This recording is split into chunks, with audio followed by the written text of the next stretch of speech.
On Father's Day weekend in 1969, a 6-year-old Dennis Martin, fondly known as Denny, went on a camping trip with his family to the Great Smoky Mountains National Park in Tennessee. This was a tradition for the Martins, who had a family reunion here every summer. On the afternoon of June 14, 1969, the Martin family had set up their campsite in Spence Field. Denny, along with his older brother Doug and 2 other boys from another family who were also camping there, decided that it would be quite funny to play a prank on the adults. The prank involved going off into the woods to hide and then jumping out at their parents who were sitting around talking nearby. It was decided by the children that Denny, who was wearing a bright red shirt and green shorts, would go off alone and hide while the other 3 stayed together, the logic being that they thought Denny's bright red shirt would give them away. Bill Martin, Denny's father, last spotted his son stepping off the trail to hide behind a bush. As a few minutes passed, when Doug and his friends jumped out at the adults, they all laughed and pretended to be surprised. But when Denny failed to appear, his father became worried and went to look for him. He ran down the trail for nearly 2 miles, calling out for his son the whole way, but he didn't see or hear Denny at any point. Soon after, he notified the park rangers that Denny was missing. Spence Field, formerly the site of an old Appalachian homestead, is in an area characterized by jagged ravines, steep slopes, and is also home to a wide array of wildlife, including feral hogs, bears, and copperhead snakes. The search for Denny covered the stretch of nearly 60 square miles, using over 1,400 volunteers, which included FBI agents, bloodhounds, US Army helicopters, Boy Scouts, and Green Berets. It is still the largest search operation in the history of the Great Smoky Mountain National Park. Unfortunately, shortly after Denny went missing, heavy winds and rain showers descended upon the area. 3 inches of rain fell in a matter of hours. It's possible that any clue of Denny's whereabouts were washed away with this storm. What they did find, though, was a set of child-sized footprints. One was barefoot and the other was an Oxford shoe, leading down to a stream. The tracks stopped at this point and there were no further clues in the area as to where these footprints had led to. Despite Denny having worn a pair of Oxfords when he had gone missing, his parents believed that the tracks were too big to be their son's. A state highway engineer named Harold Key came forward to tell authorities that he and his family had been visiting Cadi's Cove the weekend that Denny had disappeared, hoping to find a bear to photograph. That Saturday, Key had told authorities they heard a piercing scream that sounded like it had come from a child. When Key went to investigate, he found an odd, unkempt man who darted out from the woods. The stranger, who was never identified, drove off in a white Chevrolet. The FBI later concluded that Key must have been near Sea Breach, a small stream located at least 5 miles away from where the Martin family had been camping. Both the strange sighting and the chilling scream were ruled out as having anything to do with Denny's disappearance, as investigators believed that the boy could not possibly have travelled that far on foot in the few hours he had been missing. Rangers later said that due to the watershed of the case, they were forced to change the way they conduct searches for missing people. A statement released at the time by Superintendent Keith Nelson wrote, "Everyone kept feeling that the boy would be found in the next hour. It was probable this reason why the search organisation did not keep pace with the rapid manpower build-up. We failed to realise the need for a quick organisation. It was the most intensive and large-scale search that any of the park personnel had ever participated in." As of today, there has been no further leads in the developments of the case, and Denny's family haven't spoken publicly about his disappearance since the search was officially called off in the summer of 1969. Theories to explain Denny's disappearance range from exposure to the elements, animal attack by a bear or, less likely, a feral hog, abduction. Although Denny's father was originally investigated under this premise, no charges were ever officially filed. At the time of his disappearance, Denny was 1 week away from his 7th birthday, and although he was never seen again, his disappearance and subsequent unsolved mystery has remained the park's biggest landmark story to date. It is April 6, 1922, and a 2-year-old girl named Pauline Picard disappears from her family's farm nestled in the quiet countryside of Brittany, France. Surrounded by the picturesque landscapes, the Picard family led a secluded life, far from the bustling city streets. Pauline was the youngest of 8 children to parents Francois and Marianne. She was described as the girl with the smile. However, as Pauline was engrossed in her outdoor play, she seemed to vanish into thin air, leaving her family in anguish and launching an immediate search effort. As days turned into a week and hope started to fade that the child would be found not only alive but at all, in a twist of fate, Francois and Marianne were told that a child had been found in Cherbourg, who fantastically matched their daughter's description and age. The child was in the care of a convent, having been found wandering the streets as a foundling at the time of her rescue. She was completely mute. Cherbourg was a staggering 250 miles away from the family farm. The family and local law enforcement were dubious and reluctant to identify the child as the missing Pauline. However, the family did take their first train journey up to Cherbourg to meet the foundling. Upon arrival, the girl did have similar features to their daughter. Although thinner and significantly more malnourished than their Pauline had been, the local police put this down to her disappearance, unknown circumstances surrounding her supposed kidnapping. The Picard family were reluctant to accept the child as their own. For one, she didn't seem to recognise them as her parents, and seemed to have no understanding of the language that they spoke. The Picards spoke Breton, and the child in question seemed visibly confused when spoken to in this manner. Hope and longing won out, and the Picards took the child home to their farm, hoping that beyond hope that this was their Pauline, and that her time away from the farm could account for her strange behaviour.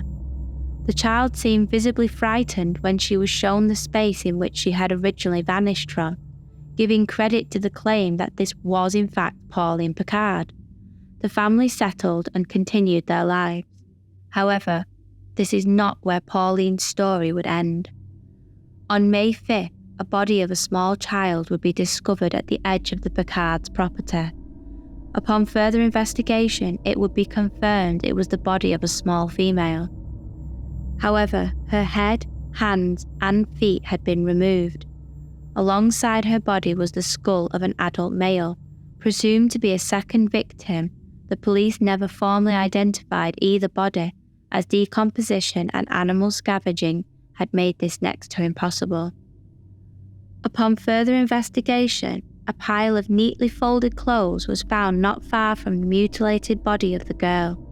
When shown to the Picards, Marianne became audibly upset, and Francois identified the clothes as the ones Pauline had been wearing the day she had disappeared.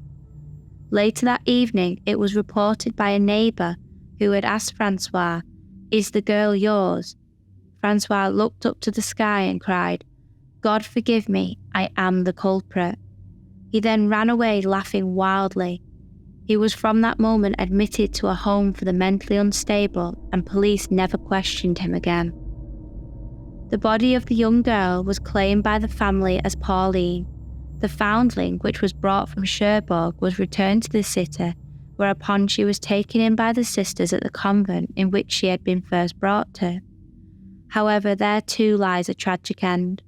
The toddler died a year and a half later when a measles pandemic took hold of the country. The child succumbed to her illness in 1924.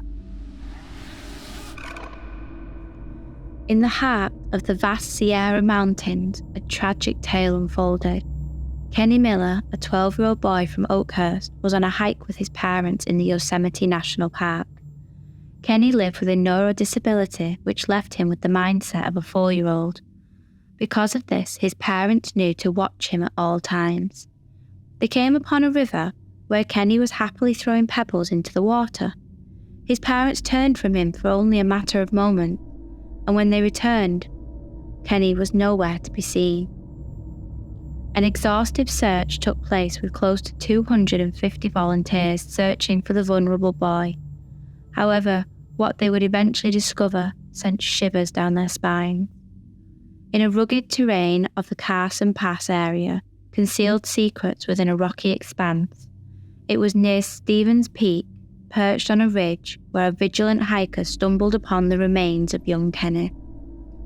The report of their find reached authorities at 12:40 p.m, and a group of deputies confirmed the heartbreaking discovery on horseback as evening fell upon the land. Kenny's lifeless body lay among the unforgiving rocks at an elevation of approximately 9,800 feet. The Messies Meadows, where he had been last seen, rested below at around 8,400 feet. The question of how far he had travelled to reach the ridge remained unanswered, leaving investigators puzzled by the young boy's journey. Having had the mental age of a 4-year-old baffled investigators because they couldn't possibly explain how Kenny was found where he was. Deputies explained that even for the most experienced of hikers, they would have found difficulty reaching the spot where his remains had been found. A brave California Highway Patrol helicopter crew attempted to retrieve Kenny's body. However, the turbulent winds of the mountains prevented them from landing. The search for Kenny Miller lasted 9 agonizing days, and a memorial for the Miller's angel child can be seen in the meadow where Kenny had last been seen. Stacy Ann Arras was 14 years old when she, her father George, and 6 other people decided to take a trip to Yosemite National Park. The group departed for what they had hoped would be an unforgettable adventure, completely unaware of the devastating twist life would then take. The group decided to begin their journey on horseback. They saddled up and ventured into the wilderness, allowing the horses to guide them down the trails. They came out at a cluster of cabins. The view and the landscape meant that some of the group wanted to stop off and take in their picturesque surroundings. However, Stacy, being young and so full of energy after the day's ride, went to retrieve her camera. Her intention was clear: she wished to capture the beauty of a nearby lake through the lens of her trusty camera. Stacy turned to her father and begged him to accompany her down the trail to a lake which she had spotted earlier on. Her father, who was tired from the ride, said he would stay back at the cabin, but that she should run on ahead and capture the scene around them. A member of the group, a 70-year-old man, said he would join her instead, wanting to stretch his legs after the long ride. The rest of the group watched as the duo wandered down the path towards the lake. As they made their way down the trail, the elderly gentleman grew fatigued and decided to rest a while. He encouraged Stacy to continue on her way since he thought that he would be able to see her the entire time. The group watched from their vantage point further up the trail. They saw Stacy momentarily duck behind a fell of trees. But as moments stretched into agonizing moments, Stacy failed to appear. Concerns began to creep into those who were watching. The man who had accompanied Stacy down the path gathered the others, and together they ignited a search for the girl. Soon thereafter, they found Stacy's camera lens, discarded a short distance from the trail, but no other clues were ever found. Investigators searched for days. Hundreds of volunteers, including the National Guard, searched a large area, but despite their relentless efforts, no trace of Stacy was ever found. It seems as though she wandered into an unforgiving wilderness, and she was somehow, some way, made to simply vanish. In the summer of 2015, the Kunz family embarked on a camping adventure in the picturesque Timber Creek Campground. Little DeOrr Kunz Jr. was a curious and happy 2-year-old boy, in the company of his father, Vernal DeOrr Kunz, his girlfriend, Jessica Mitchell, and 2 unfamiliar faces: DeOrr's great-grandfather, Robert Walton, and Walton's friend, Isaac Rainwand. The group arrived at the campground after a 2-hour drive, setting up their campsite and kindling a warm campfire. The evening passed uneventfully and they settled down for the night. But on the fateful afternoon of July 10, 2015, the tranquility was shattered as DeOrr seemingly vanished into thin air. In the majority of cases like these, all members of a group will agree on the last known sighting of a missing person, especially if they are a young child. However, conflicting accounts of the events leading up to DeOrr's disappearance were given to investigators. Jessica Mitchell claimed that she had requested that Robert Walton to watch over DeOrr while she strolled around the campground with Vernal. However, Walton stated that he had been relaxing alone in the trailer and had never heard Mitchell ask him to watch the young boy. Rainwood added that he had ventured down to a nearby river for some fishing and DeOrr had not been in his company. During the short period where the group were dispersed, little DeOrr had suddenly vanished. It took around 30 minutes though for anybody to realise that he was even gone. Frantic with worry, both parents dialed 911 on their cell phones. Authorities sprang into action, organising an extensive search effort that spanned 2 gruelling weeks. The entire Timber Creek campground was meticulously combed, but the young boy remained elusive. No trace of DeOrr Kunz Jr. could ever be found. Years have passed now since the fateful day, and yet the mystery surrounding DeOrr's disappearance lingers. No arrests were ever made, no charges ever filed, and despite the split between Vernal Kunz and Jessica Mitchell in 2016, both still deny any involvement in DeOrr's vanishing, insisting that they were both unaware of his whereabouts. Known fondly as Little Man by those who cherished him, DeOrr Kunz Jr. is remembered as a joyful and inquisitive young boy. Despite the frustrations and setbacks, his family remains steadfast in their search for answers. As we conclude this exploration of the 411 missing person cases, let us remember that behind every mysterious disappearance lies a family enduring unimaginable pain and our longing for answers. These stories serve as a stark reminder to cherish our loved ones and appreciate the moments that we share together. Stay safe and be careful.